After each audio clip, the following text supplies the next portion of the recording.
Welcome to the Water People podcast. I'm your host, Lauren Hill, and my co-host is Dave Rastovich. This season is supported by Patagonia, whose purpose-driven mission is to use business to save our home planet. We acknowledge the Bundjalung Nation, the first and ongoing custodians of the land and waters where we work and play, who have lived, worked, and cared for this sea country for tens of thousands of years.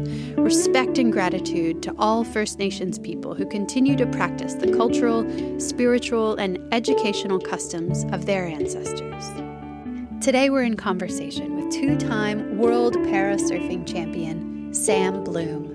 Sam is a mother of three and the best-selling author of 2 books, and she's the subject of the 2020 film Penguin Bloom, starring Naomi Watts. The film and book by the same name detail the tragic accident that left Sam paralyzed from the chest down, and the unexpected guest, an injured magpie in need of care, who helped Sam rehabilitate and regain a deeper sense of herself again, including getting back in the water. We were so excited to chat with Sam that we completely forgot to ask her about her avian savior penguin, but we highly recommend checking out the film or books to learn more about their moving interspecies relationship. We'll include links to each in the show notes. We spoke with Sam remotely on a windy but gloriously sunny morning in early June 2022. We hope you enjoy hearing from Sam as much as we did. Thank you so much for taking the time to chat with us today. No, thanks for asking me. It's so cool. So I don't know if you've listened to the podcast before, but we always begin these conversations in the same place, and that's by asking about a time or experience after which you were never the same. Do you have a moment? Do you have a moment like that, Sam? I bet you have. Yeah, I sure do. Yes, absolutely. Yeah, by far the one time that I totally changed into a different person was when we went to Thailand in 2013. So so Cam, my husband Cam, and I have 3 boys. And so Cam and I have always loved traveling. And so we essentially wanted to instill our love of traveling in the kids. So we thought, actually our initial plan was actually to take them to Ethiopia, because Cam and I absolutely love Ethiopia. And so we were going to fly to Egypt. Obviously, we'd go to Cairo and then fly down to Ethiopia. And unfortunately, at the time in Cairo, it was too dangerous to go there. So we chose to go to Thailand. You know, it's close, lovely people, good food. And so we flew into Phuket, and then 4 days into our trip, we were heading north, and we found this really awesome hotel just right on the beach. And one of the kids sort of spotted like this staircase to go up to like this big flat rooftop. And so we all went up, and I leant on a railing, and it had dry rot, and I didn't realize. So I fell 6 meters and broke my back and sustained numerous injuries. And that totally changed me for, I think, the rest of my life. Wow. Radical. Yeah, it was radical. One of the best holiday I've ever had. No. And Sam, are you asked to tell that story a lot? Yeah. Are we one of many people that No, ask you to relive this? No, I don't mind reliving it. Well, you know what? Actually, it's kind of weird, but I don't have any memory of it. Oh, wow. I don't remember. I don't remember going up the stairs, and I don't remember falling. I think my first memory is about 3 days after the accident. Because when I fell, I hit my head, so I had bleeds in my head, and I split my head open, and it was pretty horrific. I just feel bad for Cam and the kids, because we were all up there together, and a couple of the kids saw me fall, and so obviously they all ran down, and it was pretty awful. Like, I was lying on the ground unconscious, and bleeding from my head, and I'd bitten through my tongue, and I wasn't breathing terribly well, because I guess I had a lot of internal bleeding, and didn't sound too good, and then Cam rolled me over, I guess to clear my airway, and that's when he just saw this massive lump on my back where I'd broken it. So yeah, crazy. It's really it's a nightmare situation, isn't it? Especially having your kids there. It just you know what though? I'm so glad that out of all of us that I fell. I couldn't have handled it if one of the kids had fallen and this had happened to them. No way. Sam, I've been reading your most recent book, Heartache and Birdsong. And for those of us, or for those who are listening who haven't read your beautiful work yet, you write about how the worst day of your life, and maybe this has changed, I'm not sure, was not that day, it was another day. Can you talk us through that worst day? Yeah. So the worst day was actually when I came home from hospital, which sounds really strange. I think when I came out, when you're in hospital, obviously I was on the spinal unit, and then I went to rehab for a few months. And I think this will sound really weird, but you kind of like, well, you're not the only one. Put it that way. You're not the only one in the wheelchair. You're not the only one whose life is just totally changed. And so when I came home from hospital, that was when I guess the reality set in. I was like, oh my God, this is my life, and this is the new me. And honestly, I hated it so much. Yeah. So, and I think, coming home, and I got the 3 boys, and I just couldn't do the things that I used to do, even like simple mum things, like drive the kids to school or go pick them up or clean the house, go shopping, just all of those things. And actually probably one of the worst things, our house, we can see the water, and we can see Bugola Beach, like North Bugola, which is where I grew up and my favorite spot to surf. So, I'd be sitting at home and just looking at the beach, and oh man, it made me so sad. I think sad and angry. But yeah. In Heartache and Birdsong, you write at length about the darkness that you started to refer to there, the darkness that enveloped you after your accident. Yep. About the suicidal thoughts that surfaced not every day, but in every hour. And yes. You write, and I'll quote you back to yourself lots of times during our conversation, because you write just so beautifully. You wrote that, quote, "I cannot tell you how I finally won my personal battle with darkness, because the battle isn't over, and it may never be." You started to speak to the way that water was influencing you after you came home. But what role has water played in your battle against the darkness over the years after that, after those early moments? Yeah, well, as you know, it's taken a long time because, like I remember my first summer when I got home from hospital, and it was so frustrating because the ocean and water has always been my happy place, right? And then when Cam would take me for a swim, he'd piggyback me in, and my body, I used to say to him, it felt like I had like wood running up and down my back. Like I'd go all stiff, and then I was just so uncomfortable, and I hated it. It was like my happy place, which kind of always meant so much to me, was almost fighting me, if that makes sense. Wow. Yeah, it was awful. And I kind of hated going swimming, and I hated going to the beach because, besides the fact I felt really uncomfortable in the ocean, and this will sound terrible, but I would be so envious of everybody running past me, with a board under their arm and doing what I used to do. Yeah, I used to say to Cam, I said, can we just please leave the northern beaches, and can we just move to the desert where there's no ocean, no people, and I can just be in my own little twisted bubble. That actually reminds me, the first conversation we recorded was with waterwoman Kimmy Werner. She's a free diver living in Hawaii, and she told us about an experience where she had a really traumatic relationship breakup, and during that time, the ocean, the place that had been her source of liberation and connection, and her happy place, like it is for so many of us, but during that time, it turned into this dark, unwelcoming place because it was reflecting her back to herself as she was changing and making decisions that she wasn't necessarily proud of. And so I think it's not an uncommon, even though your story is unique in its tragicness, it's not uncommon for people to find the places that they love suddenly unwelcoming when we start to change. Yeah, that's so true. And I was devastated, because I've grown up like swimming and surfing, and that's just what I knew. That was who I was. And you're right. It is devastating when you sort of, I guess, fighting against it, and it just doesn't have like the magic that it used to have on you. And is that still the case though, Sam, or has it changed now? It's not as bad. It's really strange. I don't feel as uncomfortable in the water anymore. like my body just doesn't go all stiff, and yeah, it's weird. No, I do love it. I still get a bit frustrated though. Man, I would do anything just to be able to grab my board and go surfing on my own. I do get a bit annoyed. I mean, I appreciate everybody helping me, but man, I'd do anything just to be sitting out the back on my own, because that's what I used to love doing.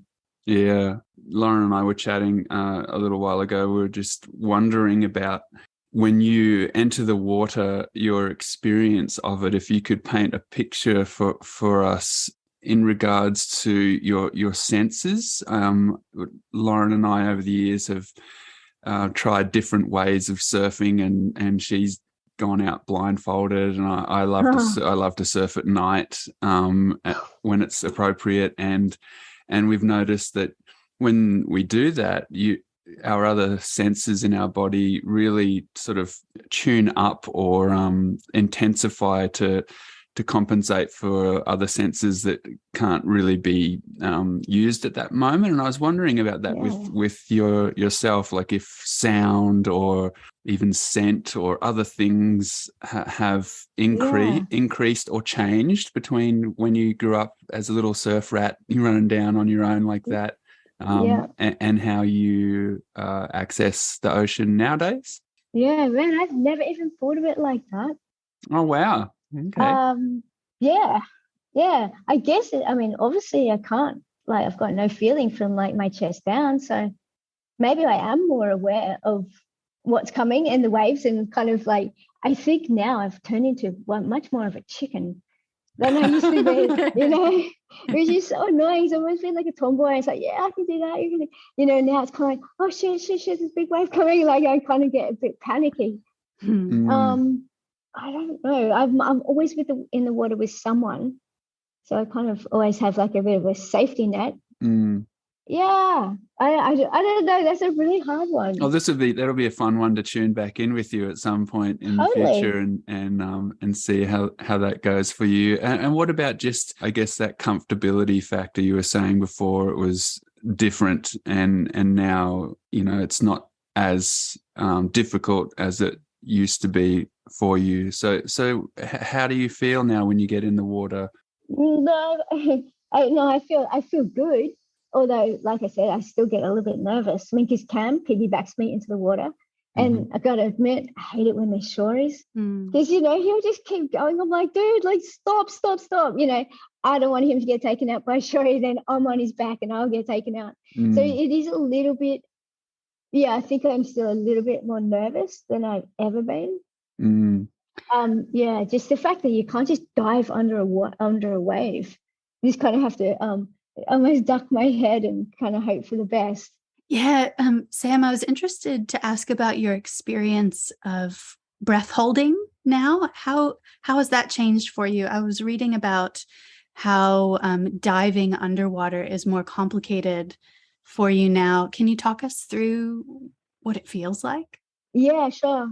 I actually, strangely, I can hold my breath for ages now. Oh, wow. And I don't know why. Maybe that's a good thing. It's weird. But I've tried since my accident to, when you're in the water and you do like a somersault under the water, and you blow air out of your nose. I can't do that. I just physically can't do a somersault and blow out my nose at the same time. It's really strange. But I have noticed I can hold my breath for a lot longer. Yeah, weird. And I don't know why. I remember one time, it was probably pretty early on, and Cam and I had probably gone snorkeling or something, and I went under, and and I kept swimming under, and he kind of panicked and he grabbed me and reefed me up, and I'm like, dude, I'm fine. Like, yeah, I don't know. Maybe like if my diaphragm is a bit like paralyzed or something. I don't know. I don't know how that's happened. I don't know how it's happened that I can hold my breath for a lot longer.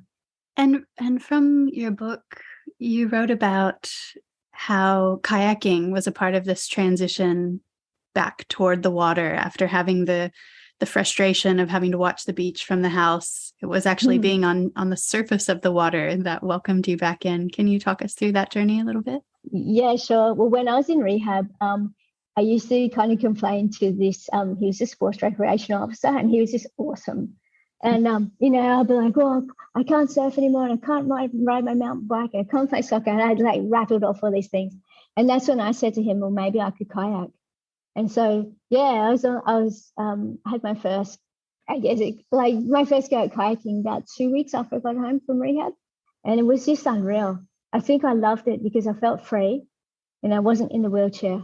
So you sort of feel like kind of normal. That will sound really bad, but I don't know. I just loved not being in the wheelchair and just not having people around me all the time. Because I used to be quite an introvert, and I just liked my own company. And after the accident, I was just always surrounded by people. So yeah, I love being out kind of on the water and surrounded by the bush. And yeah, it was kind of like my new happy place. And it's really strange because when I first started kayaking, I'd only paddle on a Saturday morning. And I remember it. Every time I'd come in after paddling, I was pain-free. And so I don't know how come, but yeah, somehow it would, because I'm in it's called neuropathic pain. It's like your nerves just going crazy 24/7. So I'm always, I feel like I'm on fire. And yeah, I remember after I'd kayak, the fire would disappear, which was so nice. Wow, that's beautiful. Were you paddling in is it Clareville or the pit? Narrabeen Lake. Oh, okay, Narrabeen Lake. Yeah, beautiful. Yeah. Oh, so there must be some special areas around there to paddle and there are definitely get that space. Yep, 100%. And you can kind of go up like little creeks and stuff, so it's just beautiful. There's no one there, and you just look at all the birds, and it's really special.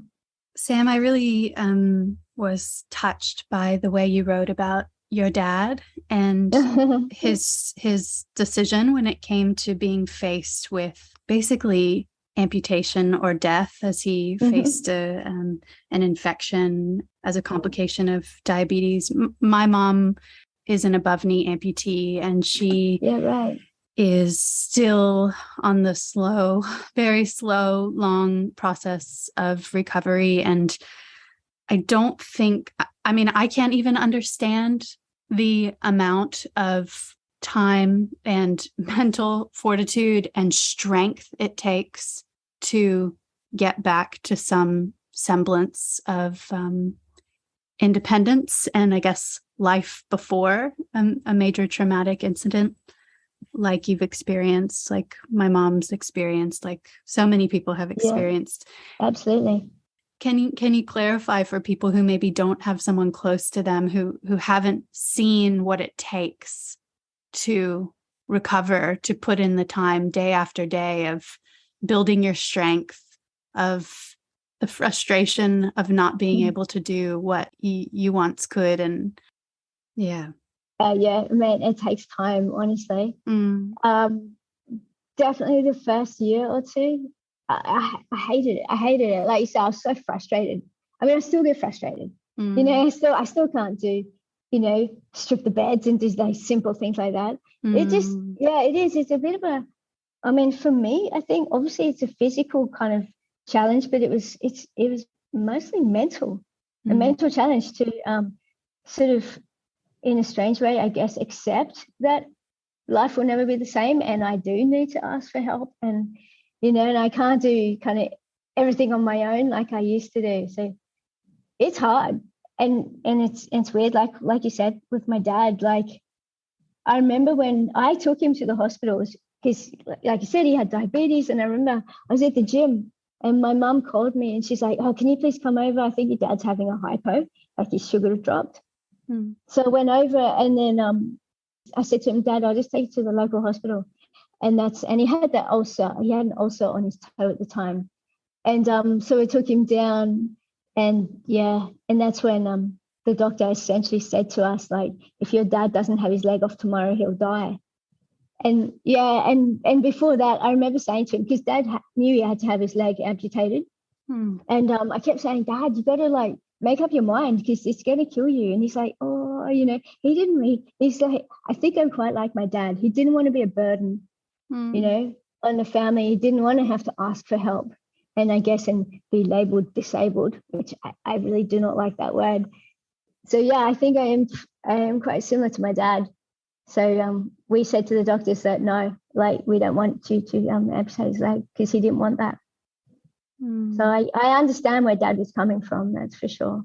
It's a strange experience. Lauren and I, Lauren's mum has above the knee amputation, and my father actually was the same. No way. And different causes, different types of lives, and decisions for both of them. But yeah, my dad went through that, but he didn't make it. He didn't get through. I think it was only like 3 or 4 months later he ended up taking his life. And and that was not just because of the recent amputation. He had a long life of trauma and radical ups and downs. Yeah. But it really opened up my eyes to those of us in our communities who are faced with these radical physical changes, these challenges, and how to get through them, if that's possible for some people or not for others, and how we can be most supportive, because he was my dad, and similar with Lauren's mum, like they're tough cookies, they don't want to really ask for help. They don't want to be a burden. Yeah. And so, and he was in New Zealand, and Lauren's mum is in Florida. So we've got that thing of distance where it's like, oh, how can we be of best help for them? And I was curious to ask you about that, actually, just support networks. If people who are listening to this have someone in their life who does need help, how we can do so as supportive family members or friends in a way that, I don't know, I guess it's a broad question, but your experience of handling people who are coming at you with perhaps an inappropriate attitude or approach. I think maybe Lauren can word this better than I am, stumbling right now. But no. So do you mean like what it would be the best way to help people? Or? Yeah, I guess for me, I wish I'd had more opportunities to help my dad in that period. I guess that's why it's hard for me to talk about this, because I realized there was a period there where he was extremely vulnerable, and I regret not being around enough or seeing that better, being clearer and really reaching out more and maybe being knowing more, how hard it is, right? Yeah, now knowing what I know now, I wish I knew that then, of course, and was maybe more pushy and in his face more. But then is that the right thing? Yeah, I know. It's tough. It's so hard because, like you said, everyone's different. Maybe your dad didn't want you to be in his face. Maybe he was trying to, I don't know, be a typical dad and kind of like, she'll be right kind of thing. That's what my dad would have done. He'd be like, oh no, she'll be right, even though his like legs like probably like, exactly not good. Yeah, it is super hard. I just think you just have to be kind to people. I think that's it. And because, like I said, everyone handles things differently. I mean, I was pretty bad. I actually pushed a lot of my friends away because I was embarrassed. Actually, I was embarrassed for them to see me like this because, before the accident, I don't know, I was always super active. I'd always have my mountain bike and my surfboard in the van, and I'd go up for a mountain bike up like near our house is like a national park, and then I'd go for a surf. So that was who I was. And then to have that taken away and be, like you said, so vulnerable and just not the same person, I just pushed a lot of people away who were trying to help me. Yeah, so it's hard. It is really hard. Yeah, I think for me, actually, I felt more comfortable with people who actually didn't know me before my accident, because I guess they didn't compare me to who I was and then to what I am now. So yeah, it's a tricky one. Well, my kayak coach, like Gay, she was also a Kiwi. She's just a legend. I know I love the way she treated me because she just treated me normally. She kind of bagged me out and, it just, I don't know, made me laugh and just didn't focus on like the fact that I was in a wheelchair. She was just like, just treated me like everyone else. And yeah, I really appreciated that. Yeah, oh man, it's so hard, you know. But then and she could bag the crap out of me, and I think it's really funny.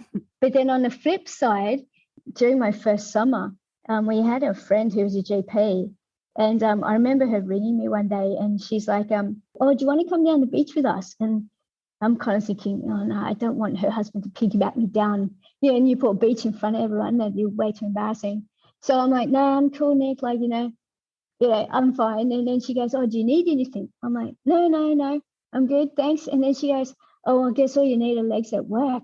I'm like, what the hell? Like, yeah, so it's just like, that is the most uncoolest thing to say, like, especially when it was just so fresh, and she knew that, like, you know, that I would used to be down the beach heaps and be active. Like, she wasn't the most active person, but I don't know. I just thought that was just such a mean thing to say. Yeah. Yet I think if Gay had said that, I would have just told her to bugger off, and I would have kind of thought it was funny. So it's tricky. I think you just have to be a bit mindful maybe of what you say, like when you say it. And if the people who you kind of care for are mean or grumpy or whatever, like, maybe don't take it personally, because obviously they're going through maybe the worst thing in their life.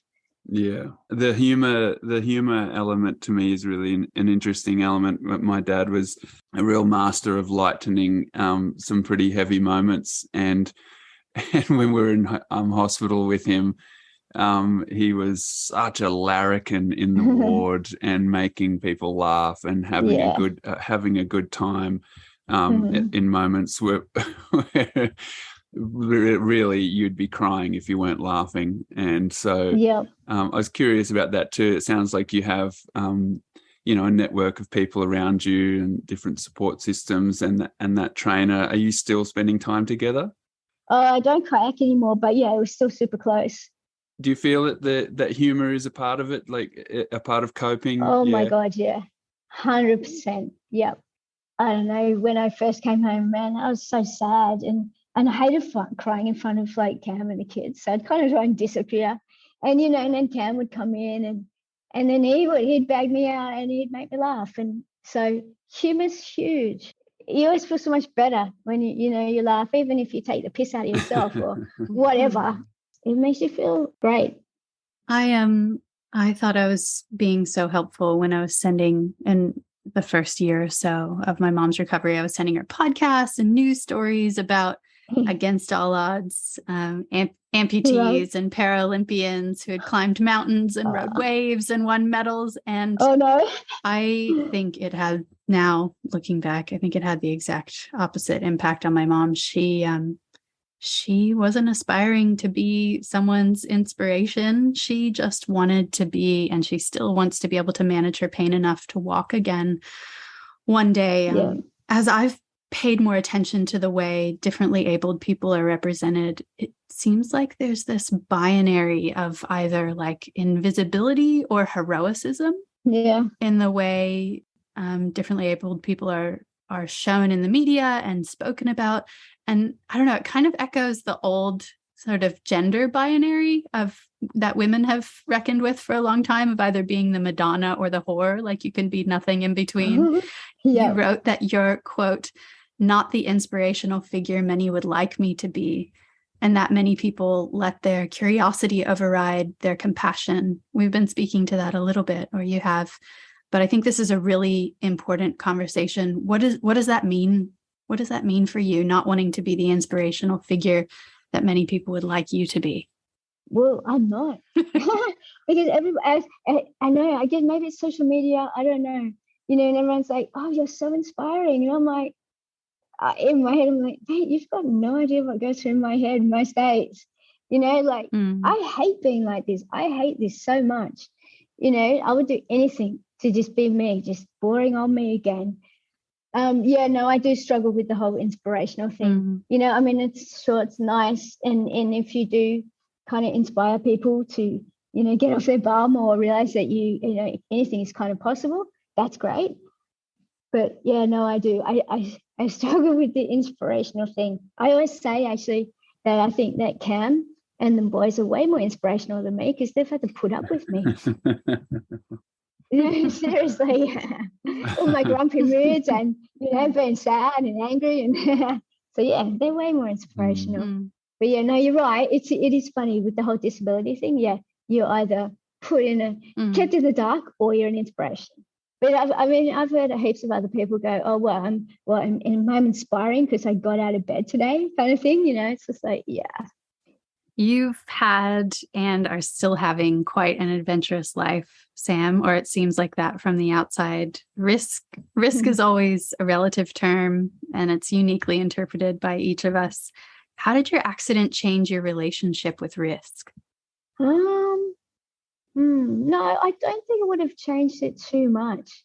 Like we still let the kids jump off the roof and, do things like that. So I didn't want to, maybe I've always been a little risk taker, but no, I don't think my accident has made me, obviously now I have to be a lot more cautious because, I don't want to break my hip or I don't want to break my leg, and I have to look after my skin. So I have to be quite careful of that. But I can think of an example where you've really pushed yourself just from reading your book, and that is with public speaking. Oh yeah! Oh my God! Yeah, 100%. Far out, man. If I had to get up in front of people like before this accident, I would have run a mile. I am not kidding. Like even because I used to be a nurse, and when I first got a job at the big teaching hospital in Sydney, it's called Royal Prince Alfred, and you'd go in for handover where you'd hand over to the next shift. Oh my God, I would be so nervous because when it was my turn, everyone would be looking at me and I'd have to tell them all about the patients and stuff. So yeah, no, public speaking, being in the spotlight does not come easy to me. And now you've had a major Hollywood film made about your life story and 2 books that inevitably call you into the spotlight. How are you handling that now? No, I don't mind it. It sounds weird, but I don't mind it. Actually, I don't mind it because we've met so many amazing people and heard so many incredible stories. And I think actually personally for me, the one thing I have loved about the books and the film are getting messages off people, like obviously in Australia, but also all around the world. I guess, they've also had some traumatic experience happen, and I think they love the fact that I'm pretty raw and pretty honest and don't kind of sugarcoat like what's happened. And okay, I'll use this word inspirational, but I have inspired other people with like spinal cord injuries to surf again, which is, I think it's so cool. I'm trying to think through the complexity of being called inspirational, and is the reason why it lands so uneasily most of the time because people only see the high moments, the diamonds. You wrote it as gravel and diamonds. People only see the shiny diamonds and they miss out on all the gravel that can fill your life day after day. I think maybe a lot of people can relate to that with the way we use social media now, and just absolutely just seeing people's diamonds and not the gravel that makes up most of everyone's life. Yeah, it's so true. And I've had not arguments with Cam, but like he'll go, "Oh, post this photo," and I'm like, and I would just say that. I say, Cam, like everyone thinks that that our life is just unreal, and just we're so busy and this and that, and and I do struggle with that because it's not always the way. I still wake up and kind of go, oh God, I'm still stuck in a dumb wheelchair and things like that. But social media is tricky because sure, I don't want to post photos of me like cry. Not that I cry. I mean, I used to cry, my God, the first year so often. But I don't want to post a photo of me looking like super sad and all that. Like, so no, I do struggle with social media a bit.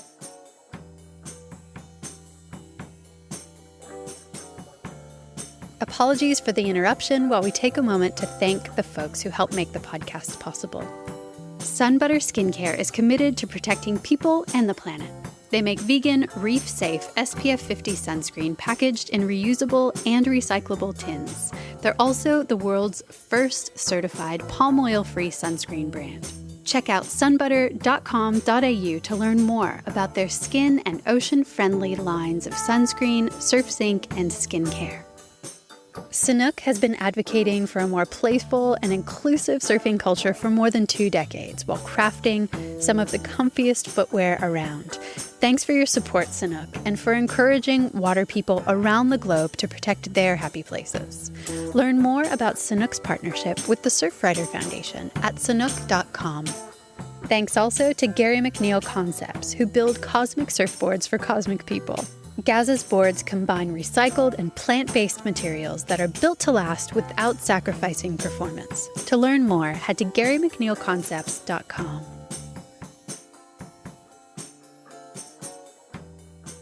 I'm interested in your love story with Cam. That's such a beautiful part of your story, and I just personally love a good love story. How has your idea of what love means, romantic love in particular, changed through the decades?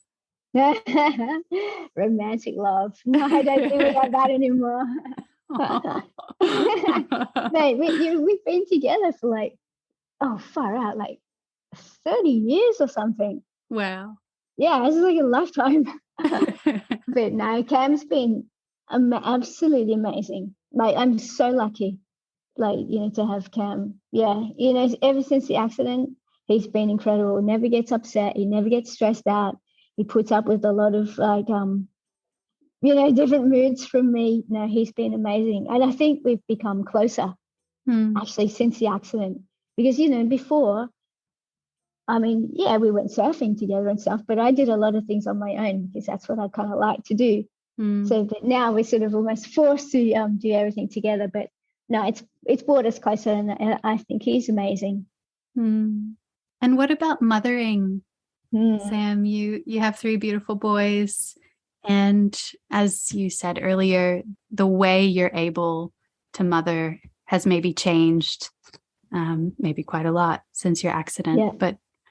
But what sort of the core of that experience now? What really matters in terms of mothering now that you have a different perspective on relating to your boys? I don't know. I guess I'm thankful that I'm still here to watch them grow up.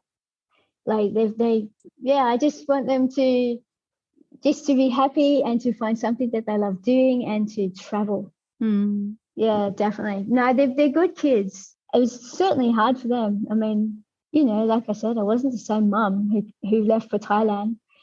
Before I left, I was always super easygoing and happy. I think that was the thing. I was always happy and had lots of energy. And then I came back and, it was so sad. And I couldn't go to the skate park with them and ride skaties or go to the BMX track and race them around. Yeah, no, it's been definitely tricky. And I certainly felt very guilty as a mum for not being able to do what I used to do with them and just, being kind of a bit of a party pooper, I guess, just sad all the time. So it's been hard. Oh, it just seems like you've really flipped that narrative. I mean, from what we can see from the outside, with winning 2 world championships, surfing and competing in kayaking, I feel like, well, it seems like you've done an incredible job of showing them and redefining what you can do and how capable you are in so many ways still. Yeah, no, you're right. You're right. That's been amazing. Yeah, just showing them that anything is possible if you are creative and determined enough to make that happen, definitely. Yeah, I have to say, when I did win the first world title for the surfing, I was so stoked because I wanted to win for the kids. I just wanted to win to essentially say thank you. Thank you for putting up with me for however many years, and just to show them, even though it's challenging, we can still do amazing things and still have fun. Speaking of amazing things and fun, what is surfing to you now? When you get to have a session in the water, do you feel differently when you come back to shore after a session than when you went out? Yes, definitely. I think, especially if the surf's sick and you catch some good waves, you just come out, you're just buzzing, and I think I like it because I kind of feel like my old self. You just get out and you're going, when you have one of those epic days, and you just on like the high going, that was awesome. Yeah, I love that feeling so much. And so when you said something about the surf being, really good, just then, what does that mean for you? What's pumping? Well, what's pumping surf? Well, not pumping for like you guys pumping. Like I said, I'm a bit of a chicken, so not too big, but just kind of like just peeling perfect glassy little waves. Do you go on little family surf trips up or down the coast to seek that out at all? Oh, we don't, because only one of our boys surfs. I know, right? Oh, well, 1 out of 3. That's good. That's still all right. I know, but no, it's so frustrating because, funnily enough, before we went to Thailand, like we left, I don't know, it was like a couple of weeks after Christmas. And that Christmas, I bought the older two a surfboard. And then I guess, after the accident, that all kind of went a bit pear-shaped. So I was like, damn, I always thought that like Cam and the boys, that we would always surf together and we just go on adventures together. But I guess I sort of put a bit of a spanner in the works in that one. Well, what's a perfect ride for you now when you think about catching a really good wave?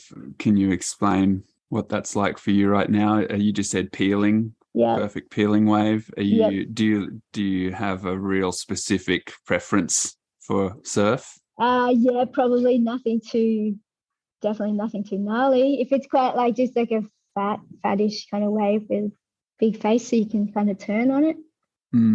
That's just the best. Sam, I'd love for you to speak to the World Para Surfing Championships and that whole organization and what that experience is like, getting to be with different kinds of adaptive surfers. Oh, it's unbelievable. It's like a highlight for sure for me. You just know, like everybody there, I mean, like you said, there's people from all over the world, and obviously everybody has a different story, but it's just amazing to see how much happiness like surfing has brought to so many people who've, I guess, overcome like extraordinary challenges to get back out in the water. And like there's this one guy, I just adore him. His name's Jose, and he's American, and he was in Afghanistan and stood on an IED, and so he lost both his legs and an arm. And I remember talking to him when I first met him, and he was very much, obviously we have different injuries, but we sort of, I guess, went through the same like sadness after our accident. He wished he'd died. I wish I'd died. And he struggled for a long time. But then, like me, he found surfing, and it just, you see he's got the biggest grin on his face, and he's so pumped, and he loves it. So I love going to those competitions where you're just surrounded by so many amazing people who have just, I guess, faced insurmountable odds to get back out in the water. Sam, in Heartache and Birdsong, you wrote that, quote, "There is a time for stillness, and I cherish quiet hours with nature, a good book, and above all, those I love. But on a planet that is spinning at 1,000 miles per hour, much of what makes life worth living is velocity." How did you come to velocity as a measure of meaningfulness? Oh my goodness, that's a hard one. Why is it speed? Why speed? Why movement? Why for you? I think I've always, like I said, I've always been active, and I love doing things, sort of thing, Like I've always loved traveling and just always keeping busy. And like I've never been one, okay, for example, like if you went on a holiday, we would never go to just a resort and sit around the pool and read books.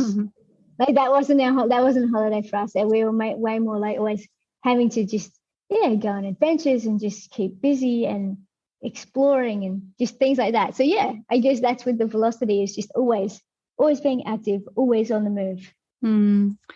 You're reading your book rereading over the last week or so. I've found myself crying so much, just trying to feel into how much we have to lose and how uncertain life is, how your book is such a testament to the beautiful fragility of life, and how much there is to lose at any point, how little control we have.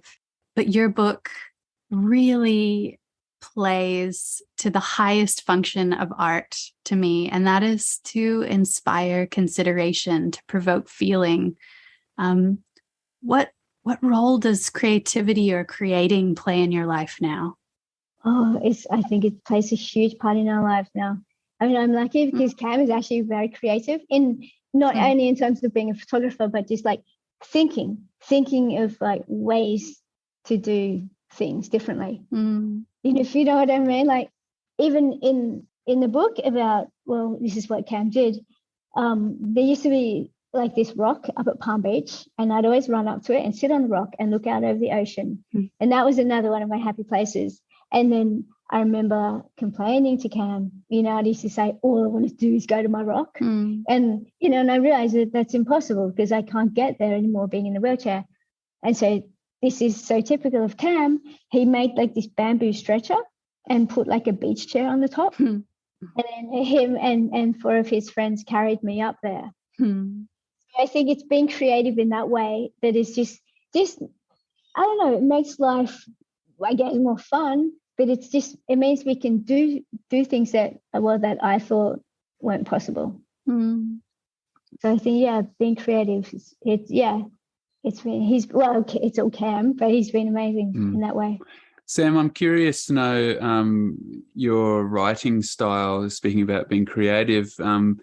I really love the matter-of-factness and straight way you poetic way, but also very clear and very straight ahead storytelling in your writing. And was that your style before your accident? Has that always been a way of communicating for you in the written word? Oh no, not necessarily. No. See, we've been very fortunate because we had our friend Bradley Trevor Grieve, who so I would spend hours and hours and hours talking to Bradley, and then he would put what I've said and written and made it a lot more poetic.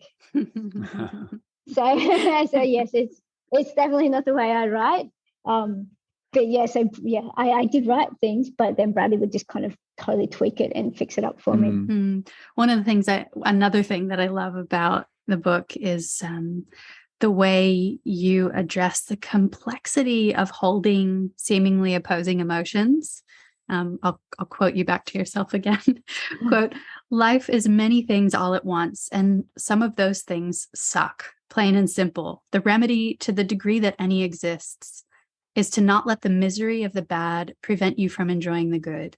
And while that's far easier said than done, this is exactly how I can hate being paralyzed and still be grateful to be alive. In a world where, binary politics reigns and we group so much into heaps of either wholly good or wholly bad, your book is such a potent reminder of how life is all of it, all at once. And one of the functions, it seems like, of wisdom is to learn how to accept that. As one who knows, as one who's written about this, how can the rest of us grow more fully into that holistic holding? Do you have any advice? I mean, like I said, life isn't always good, and I think it's a mixture. No one's life's always perfect, and I think you do have to accept bad things can happen, and like I said, don't let the misery of the bad prevent you from enjoying the good, because sure, surfing isn't the same as it used to be, but I still love it, and it brings me happiness now, if that makes sense. I mean, I could have totally gone, and this is probably where I was heading in my first summer, saying I'll never get back out on a board because that's not surfing. So I guess the misery of this accident totally could have prevented me from ever getting on a board. Does that make sense? Yeah, absolutely. So I think a lot of people can't get over the defeat. I think a lot of people don't make it over that mark, and you have. And I think that's part of why so many of us do find the parts of you that we have access to inspiring, because not everybody makes it through the challenges in the way that you have to thrive, to still have an adventurous life, and to still be surfing. But I mean, I've also been extremely fortunate. I've had amazing support. Like, who actually who convinced me in a roundabout way to get on a board was Nola Wilson, Julian Wilson's mum. Because she sent me this random letter. I think it must have been, when was it? Maybe it was like 2017. And it was such a beautiful letter. And she was just essentially encouraging me to get back out on a board and get back out in the ocean. And I did. So in a roundabout way, I owe Nola a lot. Mm-hmm. Did you know her before that letter, or was it out of the blue? I didn't know her. It was so out of the blue. Wow. And she sent me this cool like Carrie necklace, which I still wear today. And it was such a random letter, but it was so beautiful. What an example of how a random interaction can be so impactful. That's really beautiful. Absolutely. I know. And it shows like that is the one thing I have learned since my accident, is there are so many kind people in this world. And I don't think they realize how kind and how amazing they are. But just by a simple act of kindness can totally change someone's life. Isn't that a crucial thing for us to be telling each other right now too, in a world that's so fixated on the terrible things humans can do to each other. Yeah. And that just takes up so much of the airways, unfortunately. And it's almost like these kind of conversations that we have with each other are aiming to balance that out a little bit. To remind each other that there are so many of these quiet, kind, courageous, compassionate moments happening between a lot of us every day, and they just slip. They just slip through in the post in a little letter in an envelope to each other, or and something small like writing a letter of encouragement can have a massive impact. I know. It's just extraordinary. Hey. Yeah, that's wonderful. Thank you for sharing that. Oh no, she's such a legend. And she's just unreal. Like, even when was it? The second Aussie Championships that I competed in. Like, she came down from I think she lives in Coolum, like near Noosa. Came all the way down here to watch and support. And then for the second World Championships in California, her son Bart came down to help. And they're an extraordinary family. They've got very, very big hearts. It's wonderful. That's nice to hear. Sam, I'm curious about what adaptations you've worked into your surfboard design to make paddling and staying on the deck of your board more accessible. Yeah, sure. So what it is, it's just a normal shortboard, but I've got like a handle on the front. It's like, like on a windsurfer, where you put your feet. Yeah. Yeah. It's like that. So I hold on to that, and then hold on to usually just the side of the board, like the rail. But then on the top, I've got 2 fins, and that's what keeps my legs in. Oh, right on. Yeah. When we first sort of got my first board, we'd cut a pool noodle in half and glued that on to sort of try and keep my legs on, and it just didn't really work so well, because when a wave would come, my legs would get washed off and then I'd tip over. So the fins on the top deck work perfectly. Wow. So that must be a 5-fin surfboard then. There's 3 on the bottom, 2 on the top. Yeah. It's so funny. That's like some high-tech shit. Yeah, right. The looks we get. People will walk past up and just go, what? And take a double take. It's just like, oh God. But so yes, I guess it's pretty bizarre, but it works. Oh, that's great. Yeah, well, that's it, isn't it? It's a matter of just adapting to that and getting in the water however you can. Totally. Yep. Sam, you traveled a lot before your accident, and I've seen that you've still been traveling. I'm curious to know what are you dreaming up now? Would I like to go, or where are we going? Yeah, well, both. And also I'm just wondering, in the spirit of chatting about creating and creativity and surfing, and where are you hoping for life's trajectory to lead you next? Well, actually, Cam and I are going to Hawaii next week for a competition, which would be pretty cool. Be nice and warm. Oh, yeah. Where will you surf? Oh, it's at Queens. Oh, beautiful. I think that's a pretty easy wave, isn't it? Yeah. It's a beautiful wave. And timeless. It's an incredible place to connect with the ancient lineage of wave riding. Yeah, so that would be great. I've never been there. I still really want to take the kids to Africa. That's kind of like my plan. I know it's not going to be easy, but I really want to absolutely love Africa, and I want to take them and just show them what a magical, amazing place it is, and the people are just extraordinary.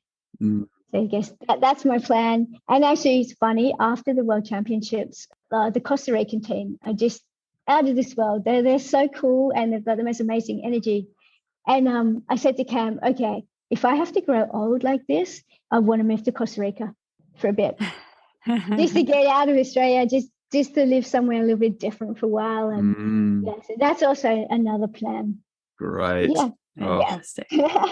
Definitely a passion for life there, and nice surf and nice warm temperatures. And good food. Yeah. Good food too. Really? Yeah, unreal. Have you regained your sense of taste and smell?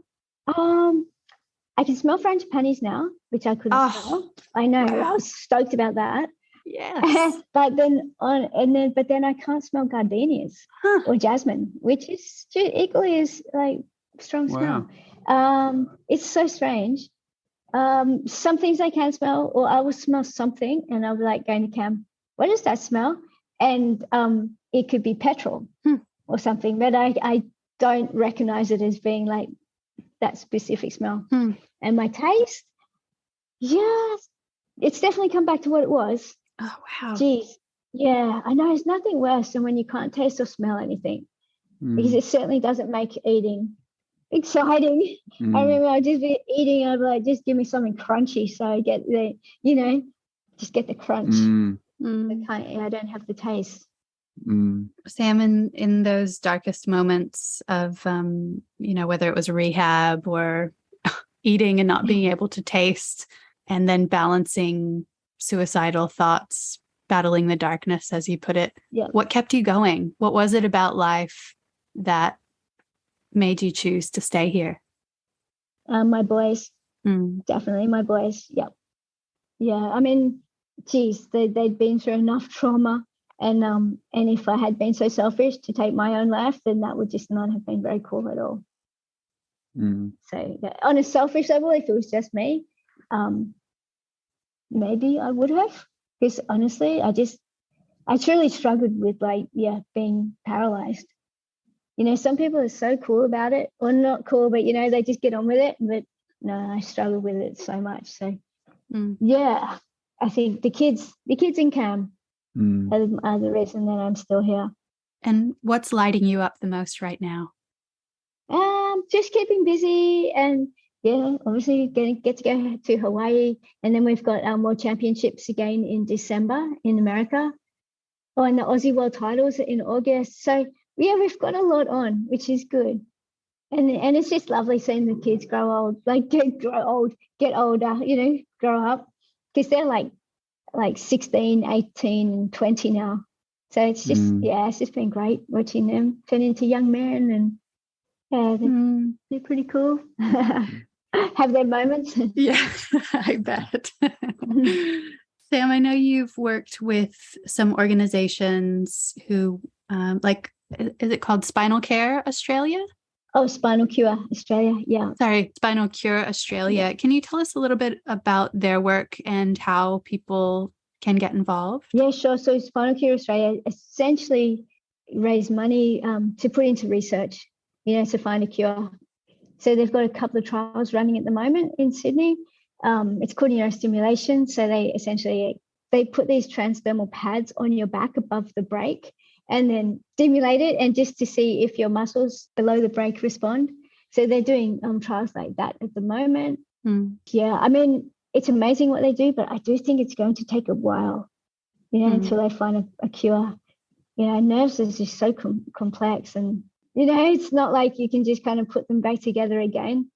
So it's going to take a long time, but we'll do whatever we can just to promote their cause and raise awareness and try and raise some money for them. And the hope is that spinal cord injuries will be something that can be completely healed from. Yeah, which is unbelievable. That would be extraordinary. Yeah, because I mean, I always say this, but I was 41 when I had my accident, and I know how challenging it is.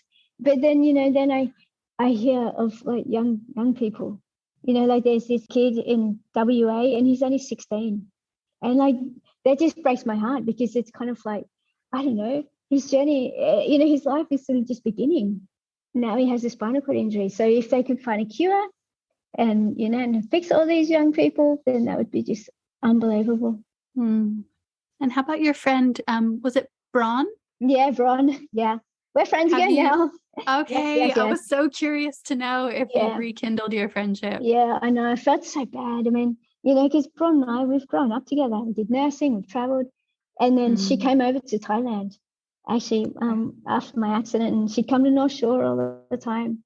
And I think it was just, like I said, when I came home, I was just like a basket case and I just freaking hated life. And then, she'd rock up and I mean, she didn't mean to, but she'd be like, oh my God, I just had the most awesome swim at the beach. And I'd be like, oh, I don't want to hear it. So I guess I just pushed everybody away because I was also envious because they were like living the life that I'd loved. So yeah, it was a pretty selfish thing to do, but it's also reckoning with how unfair that's like your situation was. Yeah, I know, but yeah, I guess shit happens to everybody though, doesn't it? I'm curious, Sam, when I've had some injuries or time where I haven't been able to surf for a little while, I find that every night I go to bed, I dream about surfing. And really?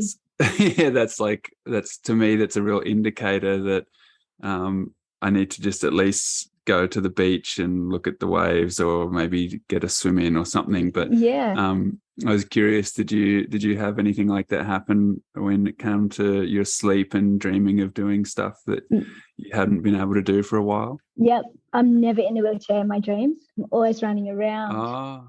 Yeah, it's weird. And then I wake up and it's like, fuck. Like, God damn it. So it's fun. Yeah, I'm never, ever, ever in the wheelchair. I'm always just the old me, always running around on the beach, whatever.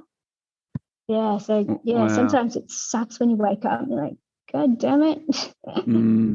Yeah. Actually, I remember reading in your book, you're talking about, waking up, and dealing with the reality of your situation and then choosing to continue on and to live. And it made me think about, there's a book called Tuesdays with Maury. I think it got very popular. Oprah Winfrey, I think, featured it one day and it went huge. But I remember reading it and seeing this old teacher. He would wake up in the morning and he would spend like the first 30 minutes of his day pretty much crying and getting any of his grief or trauma in his life, whatever, just out of his system at the beginning of the day before he would then just pick himself up and go off into his day and was a pretty buoyant, chipper old fella. And anyway, when I read that about yourself, it made me think of him, and I was wondering if that's still something that you experience when you wake up in the mornings. What, wake up feeling sad kind of thing, or? Yeah, or just like, waking up and you've been running in your dreams all night and just, you're not in a chair in your dream, then you wake up and no, it sucks sometimes. Like I'll wake up, I'll just look out the window and see it's a beautiful day. I'm like, God damn it. Like, because I know exactly what I would have been doing. I would have gone out to West Head, like to the national park and gone for a mountain bike ride and, or gone for a surf. So yeah, I still wake up and just kind of go, oh, but can't change it and then get up and get on with it. That's why when I'm busy, it's fine because you almost don't have time to kind of dwell on the past so much. Like you don't focus on all the negatives as much because you sort of like got things to do. Yep. Sam, how do you make sense of the unfairness of life? And I don't just mean in terms of your accident, although that seems incredibly unfair too. Like, do you have any sense of cosmic significance or some higher guiding power that helps you make sense of the suffering of being human? No, I don't know. I do think life can be extremely unfair. Not about me, but I don't know, just like all the stories I've heard. I always say to Cam, and he kind of gets a bit shitty, I said, bad things always happen to good people. You know, like, and I don't know, all these turkeys who, you know, drink driving, and then they'll be in an accident, but they'll get up and walk away, yet they'll kill someone. Things like that. And Cam's like, oh, you know, kind of shut up sort of thing. But yeah, no, I think life can be bloody unfair. But I don't know, that's life, I guess, isn't it? And I'm not religious at all. So maybe I don't know. Like I think if there was a God, you know, why does he make bad things happen to good people? And why do kids get sick and die? And yeah, I don't know. Life's just bizarre. Agreed. Yes, that's why you have to make the most of it. You know, I think you have to live your best life because you don't know what's going to happen. Yeah. Well, thanks for that reminder. Yeah. Thank you. Yeah, no, it's true. That's the one thing. Like, I'm so grateful that, like, before my accident, I sort of did everything I wanted to do. If you know what I mean. Like, I don't know, I wanted to go to West Africa, so I went to West Africa, and wanted to go to Bhutan, so you know, I went trekking. And I'm just so grateful that I didn't put anything off. Because you know, and then end up like this, and you'd have so many regrets, going, "Oh, why didn't I just go here or there?" So that's what I say to kids, like, just don't put your dreams on hold. Just do it. That's so fantastic. This is it, isn't it? We've got one shot. 100%. One day at a time. Yep. Make the most of it, and enjoy the little things. That's another thing. Just enjoy the fact that you can just get up and, you know, walk down the beach or go sit in the bush or whatever. They're the things that I miss the most. It's the simple things in life.